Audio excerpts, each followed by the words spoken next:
I have been wanting to film this video for ages. Recently, I've been really into watching people's collections videos.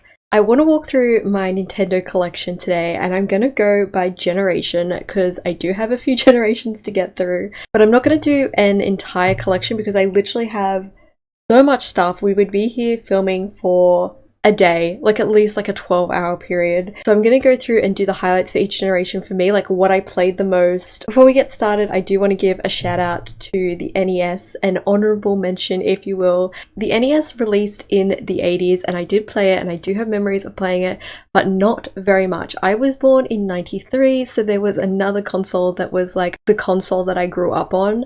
But I did play the NES, I don't have one now, and I don't have any games, so it's not part of my collection. My first console, which is the console that I grew up on, was the Nintendo 64. This was our family console, the one that was like in our living room that we all played together. So these are the controllers that I have for the Nintendo 64. This is like the OG one that came with the console. It's in that grey that the cartridges came in, the grey that's on the console itself. This one actually has a memory card, I think this one is. Yeah, this is one of the expanded memory packs that you can like add to the controller. This is the second one that we have. It's like a purple and it's kind of see-through. I don't know if you can see that coming up on camera. And then this one has the rumble pack on the back. Controllers didn't used to have rumble built in. It used to be like an additional thing that you had to clip into your controller so that you would get rumble feedback. So the games that I was playing on the Nintendo 64 are here. Like I mentioned, I had more games than this, but I just picked the ones that are like the standouts for me. So we can't go past the Nintendo 64 without talking about Smash Brothers. You'll tell from the boxes, these got a lot of love. Like this is like falling apart in the bottom corner. This got a lot of hours of play. I wish I could tell you how many hours we played this. Next, I have Banjo-Kazooie, which I feel like I only ever completed this game once. Banjo-Kazooie is like a little adventure game with a lot of puzzles, and the goal was to collect like puzzle pieces and musical notes, and there was like this big bad witch who was the big bad. It's also very reminiscent of like Spyro and Mario games that were out at the time, a very similar gameplay. The next two games I'm kind of lumping together because they're both part of like the Donkey Kong IP, but they are very different games. So we have Donkey Kong 64, which is like another adventure game. This game also had one of the coolest like intro songs of like any game on the 64. It's like the one game that you would let play through the entire intro without skipping it because it has a really catchy song. And then Diddy Kong Racing, for me growing up, this was like my Mario Kart. I didn't have any other racing games on the Nintendo 64, so this is the one we played to death. It's very similar to Mario Kart, just has a bunch of different tracks, a bunch of different characters you can pick from, different vehicle types, and then you collected like balloons that gave you the power-ups instead of boxes. Diddy Kong Racing also had a bit of a story, like adventure mode to it, where you would have to go and race bosses and collect keys to unlock certain doors. So it was mostly racing with like a little bit of adventure. Finally, and I do not have a box for this, which makes it really sad, but Legends of Zelda Ocarina of Time. One of the greatest Legend of Zelda games of all time. It does have the gold cartridge, which was like very special at the time to have like a colored cartridge for a game. Ocarina of Time was my first Zelda game and where I fell in love with the entire series. I'm trying to do this in somewhat release order, so next up we have the Game Boy. So the Game Boy that I have is a Game Boy Color. I don't have the OG Game Boy. And I also didn't have a Game Boy Advance, but I'll talk about why in a little bit. This is my Game Boy Color. It is pink. I believe this colorway was called Watermelon at the time of release. Currently, it has Donkey Kong Land in it because I have picked up my Game Boy again recently, started playing some more Game Boy games. And these were the games that I was mostly playing. This part shouldn't take too long because I've actually got games that kind of like are grouped together. We can't talk about the Game Boy without talking about Pokemon. A lot of the Pokemon games that we have actually belong to my brother, but I played all of them as well. So I do have more editions of Pokemon in the cupboard, but I just pulled out a few of them. This is Pokemon Red, Pokemon Yellow, and a Game Boy Color Pokemon Gold game. So plenty of time was spent catching Pokemon. Next, I have Kirby's Dream Land, which is like an OG Kirby game. It's a platformer similar to Mario. Platform games on the Game Boy were always like challenging, I remember. I thought it was just because I was young, but recently when I've been going back and playing some of the platform games, I realized they're just difficult in general. Speaking of difficult, I have Donkey Kong Land. I don't just have Donkey Kong Land, I have Donkey Kong Land 2 and 3 as well. And I'm just realizing, I don't know why they did 2 as a number and 3 as a Roman numeral, but that was a decision. And of course, I have some more Zelda games. I have Link's Awakening on Game Boy Color, and I also have the Oracle of Ages and the Oracle of Seasons. Okay, this one is like a little bit different. I don't know if people know what this game is or if we just like randomly found it, but it's called Kurikurukurin. It's kind of like a little puzzle game, and you collected these little birds here on the front cover.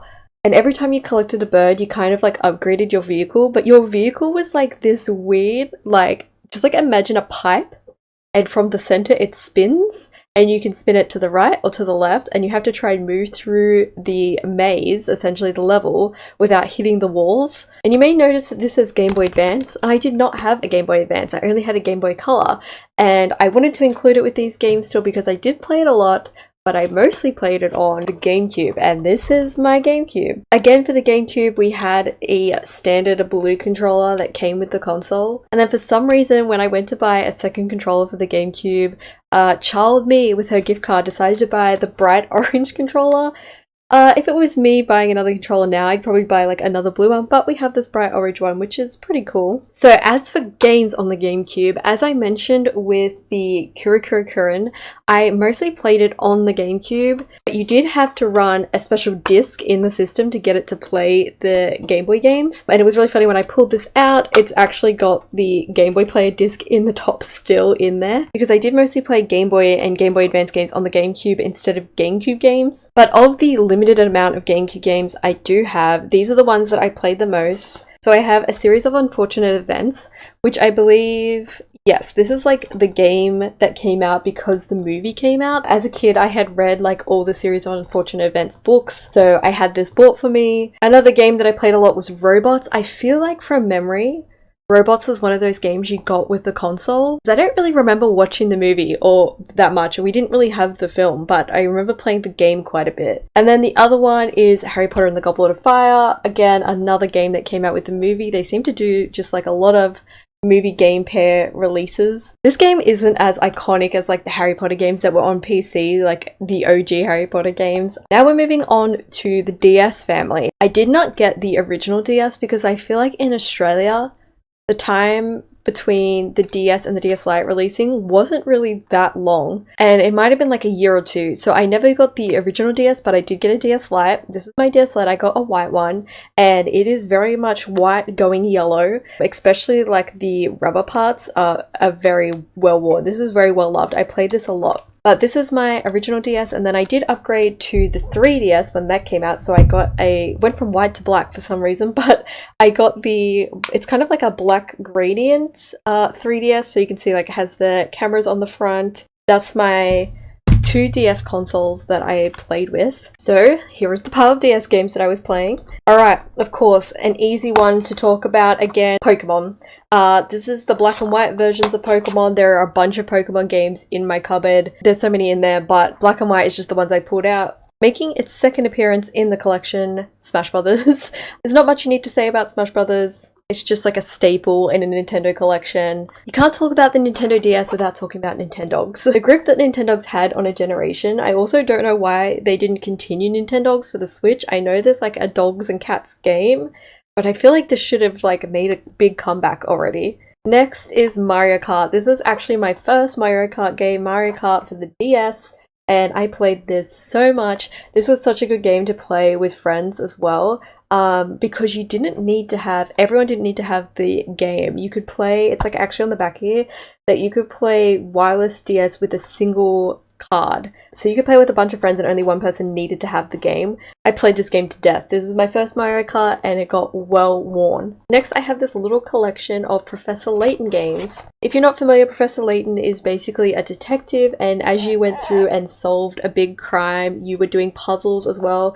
So it was basically a puzzle game with like a detective storyline, and I have a bunch of these. These were a lot of fun to play while I was traveling. They're very easy to put down and pick up again because you're just doing like little mini puzzles. But yeah, I have like at least 4 of these. These are the 4 that I found, but I could have more. And then I also had my introduction to Animal Crossing. And this was an introduction to a massive addiction that it would become. First, I started off with Animal Crossing Wild World. This is my first Animal Crossing game.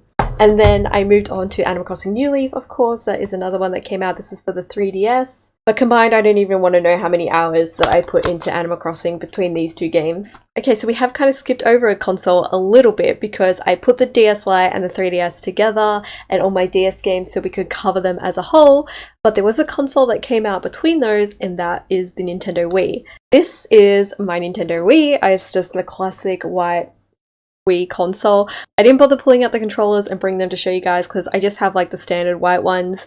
Didn't get anything fancy with that, but this is the Wii console that I have. So I put out 3 games that I did play a lot, and 2 of those are like Wii Sports games. I feel like this is just classic Wii Sports games. I've got Wii Sports and Wii Sports Resorts. Usually when I was playing the Wii, I was usually playing with someone, like we were doing multiplayer, and we would be playing one of these 2 games. And then the other one that I played a lot because I bought this for myself to play was Super Mario Galaxy. Super Mario Galaxy was one of my first big like actual Mario platformer games, and it's really weird that it took me to like the Wii U generation to get like a Mario platformer game in. For the briefest amount of time, I also had a Wii U. I remember purchasing one, playing like 2 games on it a couple of times, and then never really playing it again. So I did end up selling my Wii U like years ago when I first got it. So it wasn't really a big console for me. I feel like the jump between the Wii and the Wii U just like wasn't enough to keep my interest, and so I no longer have the Wii U. And then we finally make our way to the current generation, which is the Nintendo Switch. I have one of the original Nintendo Switch consoles that came out with Breath of the Wild. This is the first generation of Switch to release. This console has done well for me. It still works for me. I never really had any major issues with it. So I don't have any of the lights or anything. I just have this console. I was really looking forward to upgrading when the OLED Switch came out, but with only an upgrade to the screen, it wasn't really worth it for me. I'm really hoping that they bring out like a Switch 2 or a Switch Pro very soon. I'm holding out hope for a new release console when they release the next Breath of the Wild.